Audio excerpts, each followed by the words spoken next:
देखते हैं कि कोआगुलेशन जो डिसऑर्डर्स हैं, कोआगुलेशन डिसऑर्डर्स इनके क्या इफ़ेक्ट्स हैं प्रीऑपरेटिव इवैल्यूएशन एंड मैनेजमेंट पे, ठीक है। इनमें हम देखेंगे कि उन पेशेंट्स के बारे में जो थ्रोम्बोफीलिया के साथ हैं, और उन पेशेंट्स के बारे में जो कोआगुलेशन थेरेपी ले रहे हैं, और हीमोफिलिक पेशेंट्स के बारे में देखें।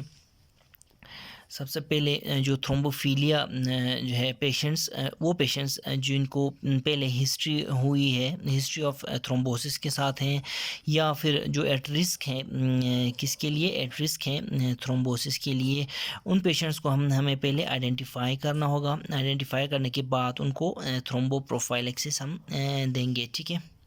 याद रखें जो ओरल कॉन्ट्रासेप्टिव पिल्स ऐसे पेशेंट्स जो ले रहे हैं, और जो हार्मोन रिप्लेसमेंट थेरेपी ले रहे हैं, वो भी एट हाई रिस्क होते हैं जो थ्रोम्बोएम्बोलिक इवेंट्स, थ्रोम्बोएम्बोलिक इवेंट्स के लिए, ठीक है ना। तो ऐसे पेशेंट्स को हमें क्या करना पड़ेगा, ये ओरल कॉन्ट्रासेप्टिव पिल्स और हार्मोन रिप्लेसमेंट थेरेपी रोकनी होगी 6 वीक्स प्रायर टू सर्जरी, ठीक है ना। अब देखें एंटीकोआगुलेशन थेरेपी लेने वाले पेशेंट्स, ठीक है ना, अगर वो वारफेरिन पे हैं तो हमें 5 दिन पहले वारफेरिन रोकना पड़ेगा सर्जरी से 5 दिन पहले, ठीक है ना। वंस अगर आईएनआर जो है, आईएनआर हम 1.5 से कम होगी, ठीक है ना, आईएनआर 1.5 से जैसे ही कम होगी तो हम अनफ्रैक्शनेटेड हेपरिन स्टार्ट करेंगे पेशेंट को, ठीक है ना।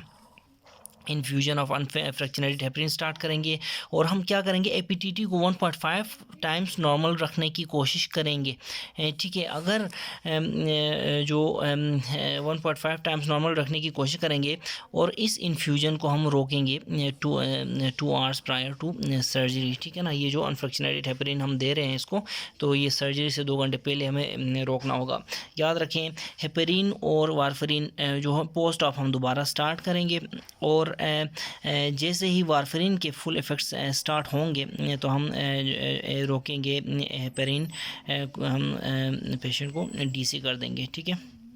In other words, heparin will be stopped once full effect of warfarin is achieved, ठीक है ना। तो ये है एंटीकोआगुलेशन थेरेपी। देखें अगर जो है इमरजेंसी सर्जरी चाहिए है पेशेंट को, तो हम क्या कर सकते हैं, वारफरिन के इफ़ेक्ट्स को विटामिन के दे के रिवर्स कर सकते हैं, ठीक है ना।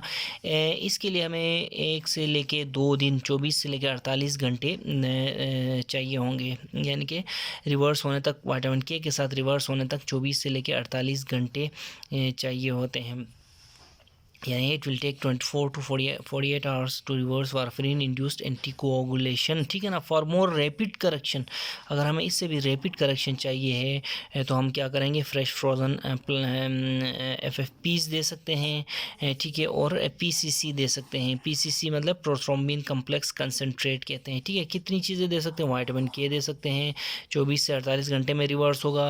अगर इससे भी जल्दी रिवर्स करने की हमें ज़रूरत है तो FFPs और ठीक है ना PCC प्रोथ्रोम्बिन कम्प्लेक्स कंसनट्रेट हम दे सकते हैं पेशेंट को।